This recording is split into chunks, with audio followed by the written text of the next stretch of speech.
Struggle for empowerment Pakistan میں خواتین کی حقوق کے لیے ان کی طاقت میں اضافے کے لیے کام کرنے والی ایک بہت بڑی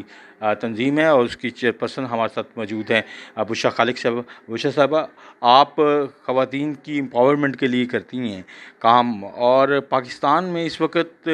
خواتین بھی ان کمزور طبقات میں آتی ہیں، اور پاکستان کی معیشت بھی بہت برے طریقے سے کمزوری کا شکار ہے، قرضوں میں جکڑی ہوئی ہے۔ تو آپ کی تنظیم ان حالات میں کیا دنیا سے توقع رکھتی ہے کہ جب پاکستان موسمیاتی تباہی تبدیلی کا شکار ہے، قرضوں کو بوجھ تلے جکڑا ہوا ہے، تو کیسے پاکستان کی خواتین اور پاکستان کا معاشرہ آگے بڑھ سکتا ہے اتنے بھاری قرضوں کی موجودگی میں؟ قرضوں سے انکار کیسے کر سکتا ہے پاکستان؟ دیکھیے، پہلی بات تو یہ ہے کہ پاکستان میں جو موسمیاتی تبدیلیاں عالمی سطح پر ابھری ہیں اس کا ایک وکٹم بھی ہے، کیونکہ پاکستان کے اندر سے ماحولیاتی آلودگی میں اتنا کنٹریبیوشن نہیں ہوتا، صرف 1% یا اس سے بھی کم ہے، لیکن ہم اس کا خمیازہ بھگتتے ہیں۔ جو مغرب میں، یورپ میں جس طرح سے انڈسٹریلائزیشن ہوئی ہے، اس میں جتنا پولوشن ہے اور جتنی آلودگی ہے، وہ ساری کی ساری اس کا ایک ہمارا خطہ بھی اور پاکستان جو ہے وہ اس کا وکٹم ہے، اور اس کا ہم نے دیکھا ہے کہ ہزاروں لوگ متاثر ہوئے ہیں، لاکھوں کروڑوں کے گھروں سے بے گھر ہو گئے ہیں،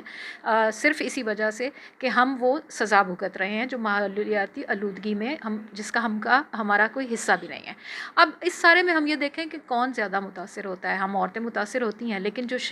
دیہی آبادی کی عورت ہے وہ زیادہ متاثر ہوتی ہے، جو کمزور اور طبقات ہیں وہ زیادہ متاثر ہوتے ہیں، کسان متاثر ہوئے ہیں، مزدور ہوئے ہیں، اور خاص طور پر جو حالیہ سیلاب 2022 کا ہے اس کے اندر تو آپ کا یہ جو راجن پور اور ڈیرہ اسماعیل خان، غازی خان اور یہ علاقے جو ہیں جہاں پہ کاٹن بہت اچھی ہوتی تھی، یہ ان کی فصلیں وہاں تباہ ہو گئی ہیں، اور خاص طور پر کاٹن کی جو پکنگ ہے وہ خواتین کرتی تھیں ڈیلی ویجرز کے طور پر۔ ایگریکلچر سیکٹر کے اندر یہ عورتیں جو ہیں وہ کام کرتی ہیں۔ ہم نے خود راجن پور کے علاقوں کا وزٹ کیا، اور جو حالات ہم نے دیکھے ہیں وہ بہت بڑی تباہی کا سامنا کرنا پڑ رہا ہے لوگوں کو، اور ان کی ریہیبلیٹیشن اور ریلیف کے لیے بھی بہت وقت درکار ہے۔ لوگوں کے گھر گر چکے ہیں، ان کا روزگار ختم ہو گیا ہے، لوگ دوائیوں اور خوراک کے بغیر زندہ رہنے پہ مجبور ہیں، سردیوں کا موسم آ رہا ہے۔ یہ وہ تباہی کے معاملات ہیں جہاں پہ انسانی حقوق جو ہیں وہ سر فہرست ہونے چاہیے، وہ ہماری حکومت اور ریاست کی پرائرٹی ہونی چاہیے۔ آپ نے خود بات کی، اس وقت جو ہے ملک جو ہے وہ قرضوں کے تلے دبا ہوا ہے۔